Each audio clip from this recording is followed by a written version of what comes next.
நாம இங்க வரவும் முடியாதுல்ல. சிவபதி டேய், இன்னையோட எல்லாம் முடிஞ்சு போச்சுமா. அம்மா, டேய் எனக்கு எப்படி இருக்கு தெரியுமா?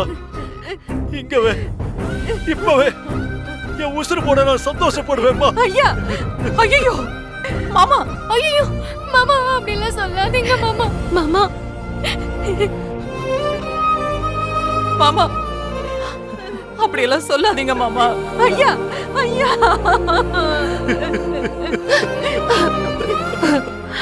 கடவுள் நமக்கு சோதனை கொடுப்பான், ஆனா நம்மள கைவிட மாட்டான்.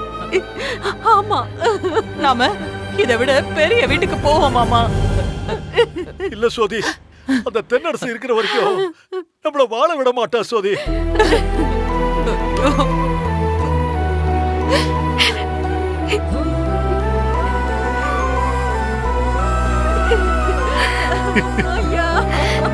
இது சிவபதி சார் கஷ்டப்பட்டு கட்டின வீடு. இங்க அவர் 30 வருஷமா வாழ்ந்திருக்காரு. இந்த வீட்டை எப்படியாவது மீட்டு இவர்கிட்ட ஒப்படைக்கணும்.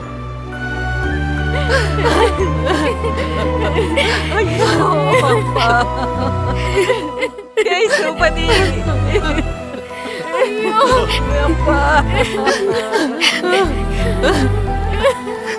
பாட்டி அழாதீங்க பாட்டி.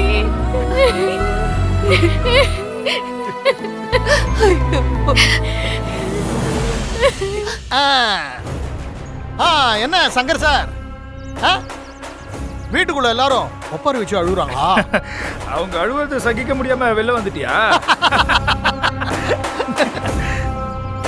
சேட்ட, உள்ள இருக்கிறவங்க எல்லாம் சாதாரணப்பட்ட ஆள் கிடையாது. உள்ள அப்படியே படுத்து செட்டில் ஆயிடுவாங்க.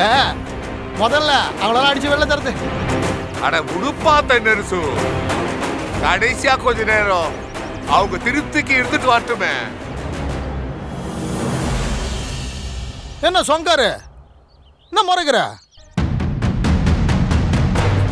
என்ன நீ முறைக்கூடாதியா, வேலை தான் முறைக்கணும். அவனை நம்பி வேற 5 லட்ச ரூபா டெபாசிட் பண்ணிருக்க. இப்போ அந்த 5 லட்ச ரூபாய்க்கு சங்கு ஊத்திட்டானா? உனக்கு இதுவும் வேணும், இன்னமும் வேணும். நீ ஓவரா பேசுற தென்னரசு. ஓவரா பேசுறோமே.